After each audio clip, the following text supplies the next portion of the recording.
Hello and welcome to Just a Tiny Amount, your channel for all things stop motion. I'm Gordon Craig, and today I would like to show you how I go about making an animation. This epic video will include pre-production, how I configure Dragonframe, some top tips about cleaning up your images, and even some fancy touches that you can add in post-production. All of the steps from start to finish. Well, most of the steps. I'll explain later. Let's get started.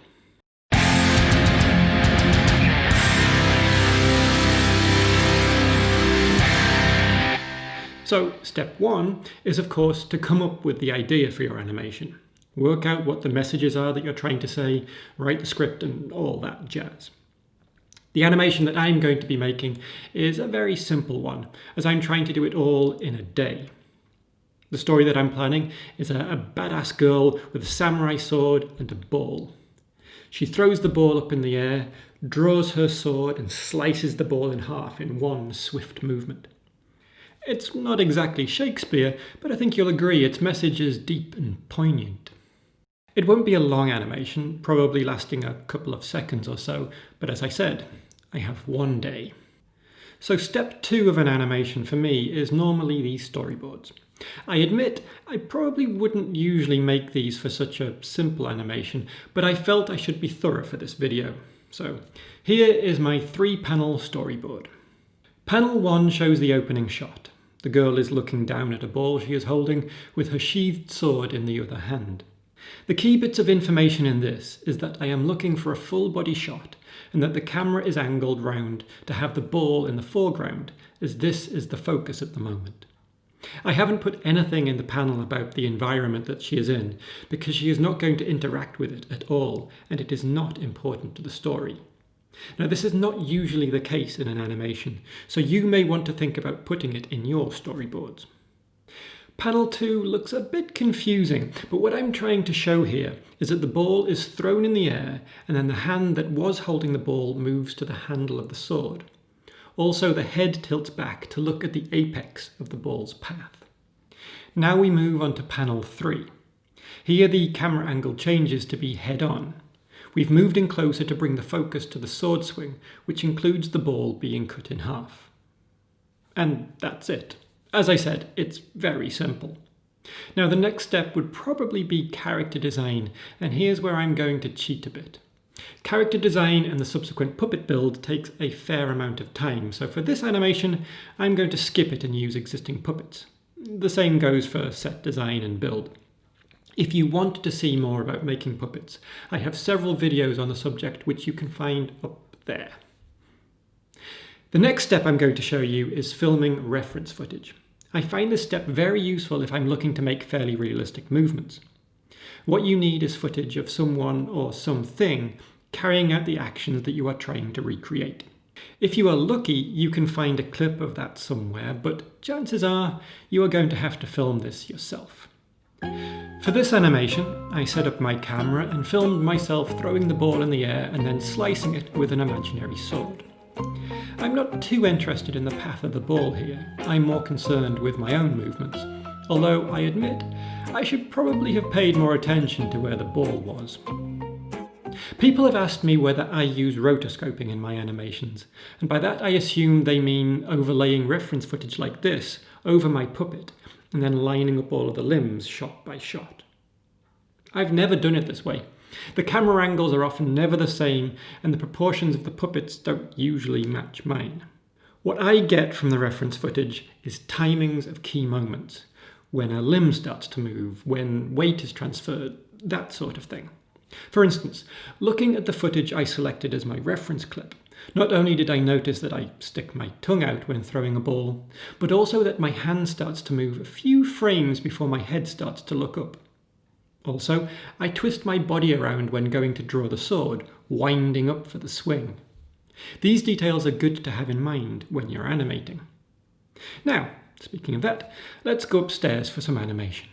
So here I am up in the workshop, and if you've watched some of the behind the scenes videos where I've given a tour of this place, you should be fairly familiar with the setup.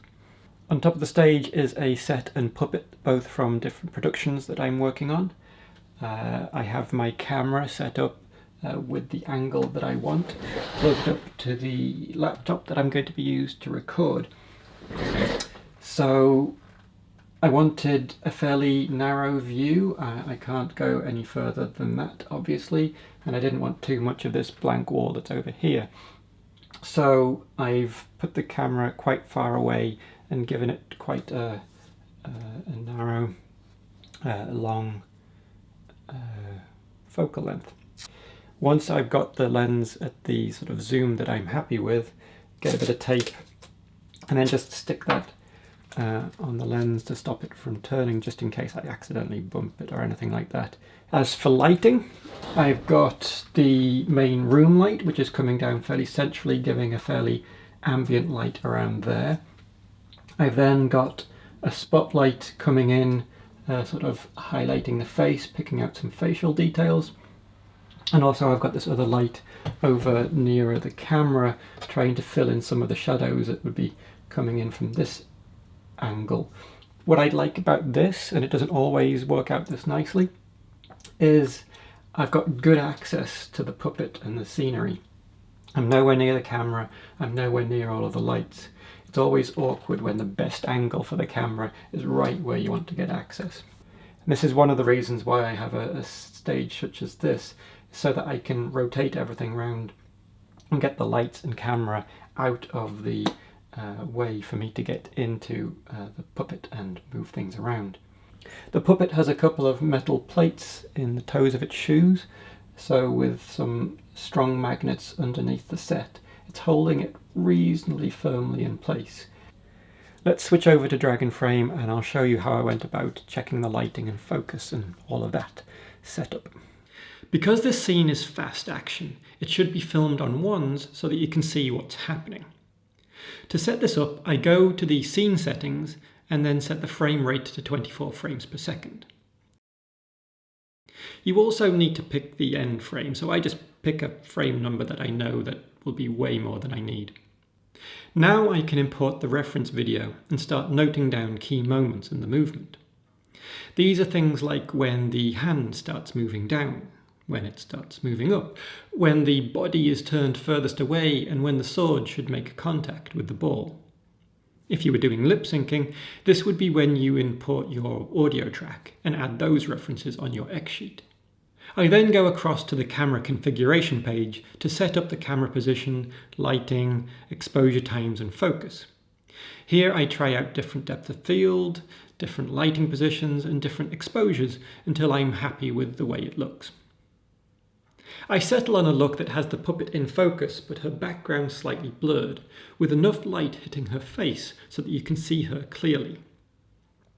It is worth noting that I have letterboxing turned up, so I can see what the image will look like at a 16:9 aspect ratio. The actual image is bigger than this. If the framing you end up with in your animation isn't exactly right, you may be able to adjust it later by cropping the image slightly higher or lower than this preview suggests. If you use Dragon Frame, a key setting to turn on is the ISO lock. This prevents the camera adjusting the exposure settings as the scene changes. I found that if a light object came into shot, like a piece of paper, suddenly everything would get a little bit darker in the resulting images. And this wee button prevents that from happening, so it is very important. Now, with all that set up, time to animate. Now, this sequence starts with a few static frames. Now, rather than taking one image and holding it, I suggest taking 4 or 5 shots and then repeating these if necessary. You see, there is a slight variation in noise for each image that is subtle but notable in its absence. A frozen image looks frozen. So now that we've taken them, let's get started.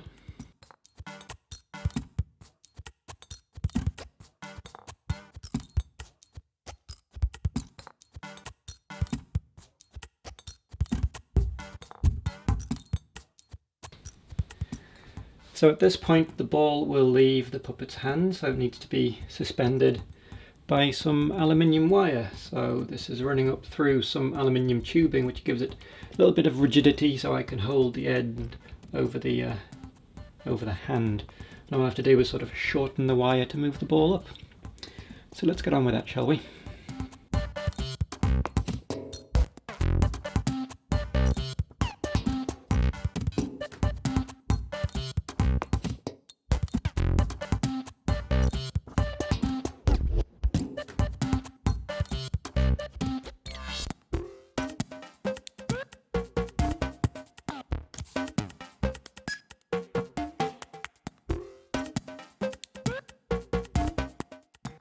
Normally I would make a separate scene for the camera change I have in this animation, but for simplicity, I'll just keep going in this one.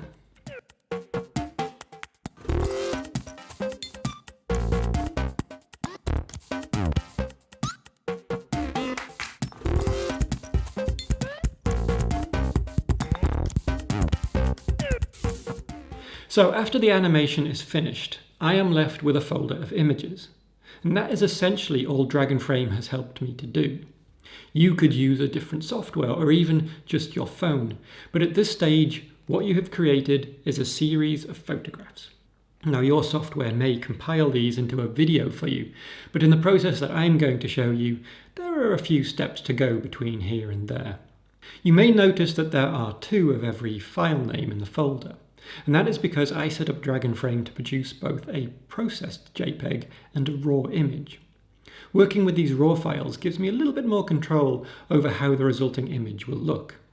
I use Adobe Lightroom to process the images.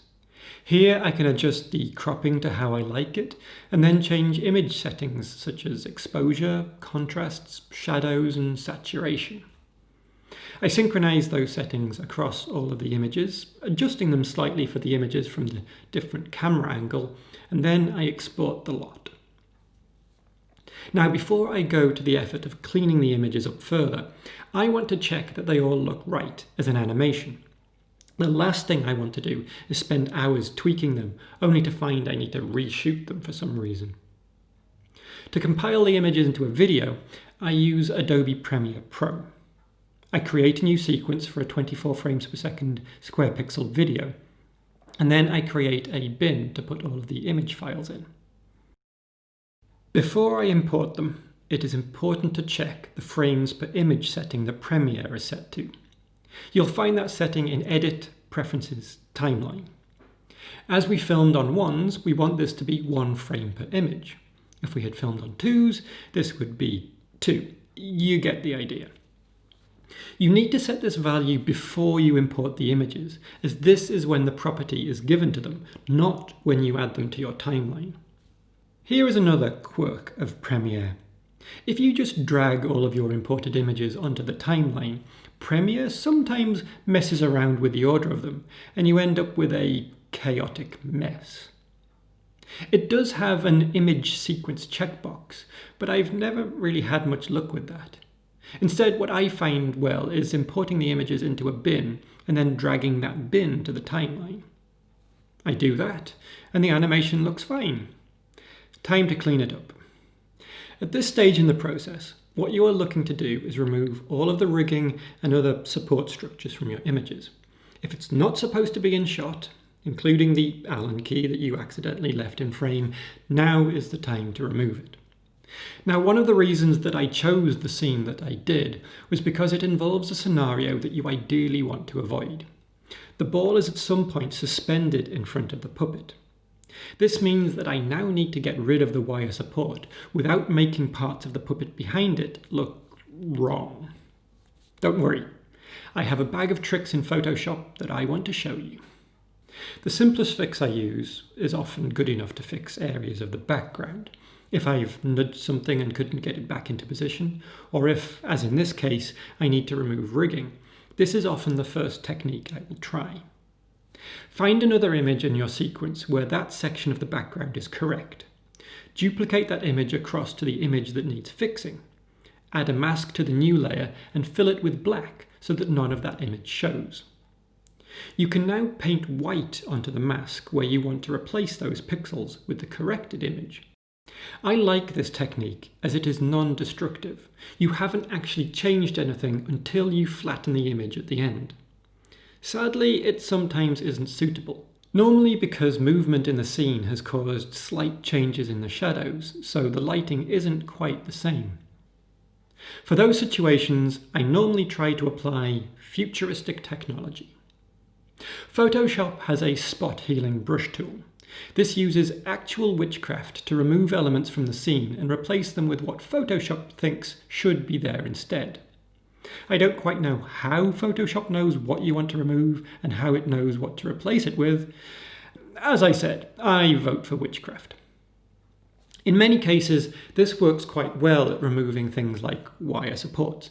It is not infallible though, and sometimes gets things wrong. This is when you need to move on to the third technique that I want to show you, the rubber stamp tool. The rubber stamp tool allows you to paint an area from one image on top of another. It can be the same image or a different one. You hold down Alt and select the point you want to start copying from. Then you start painting where you want it to go.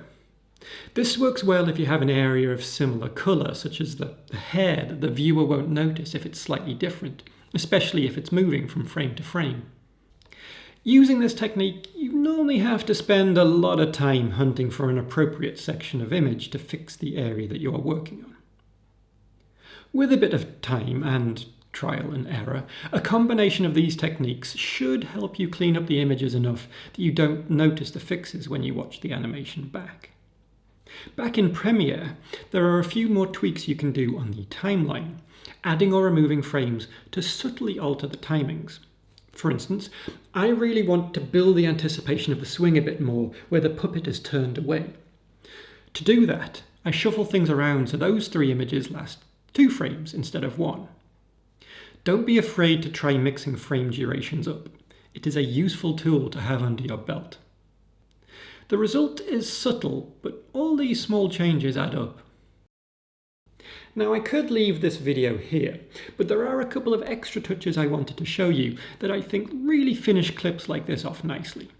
The first is blurring. So the very nature of stop motion animation is that everything is static when each image is taken. This results in very sharp images which can look wrong when our brain is expecting motion blur around fast-moving objects.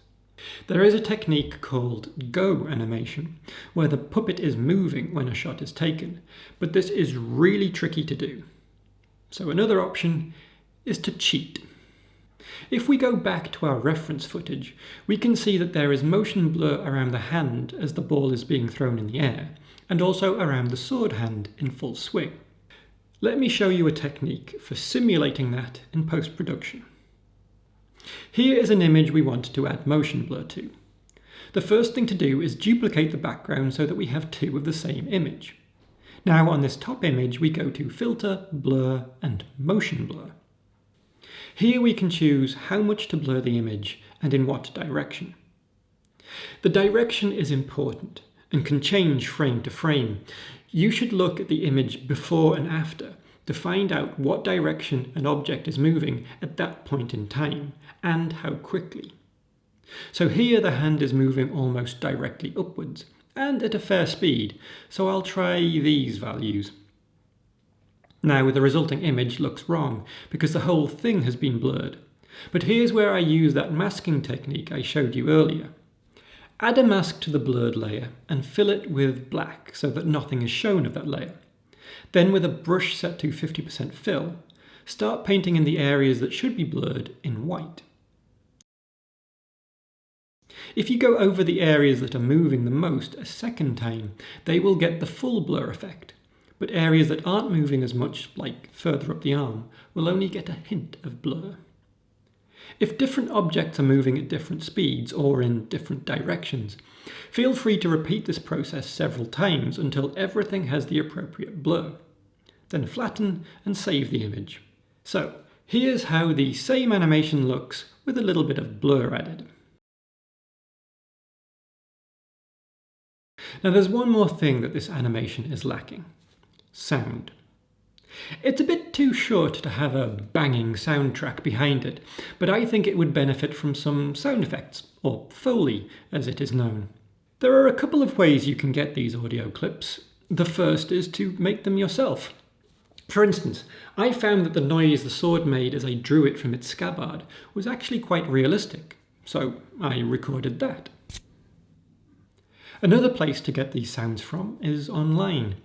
For instance, YouTube has an audio library for all of its creators. So if I go to the sound effects tab and search for swing, there are a number of results, such as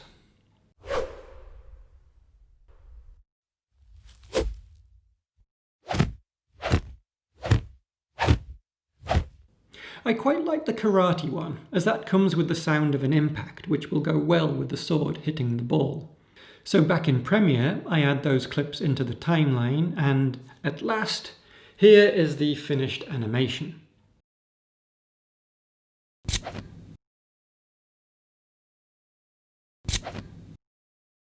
So that was a bit of an epic journey. I hope you found it useful. Well done for sticking around until the end. Like, share and subscribe and all of that. But for now, I'm Gordon Craig. This is just a tiny amount, and I shall see you next time.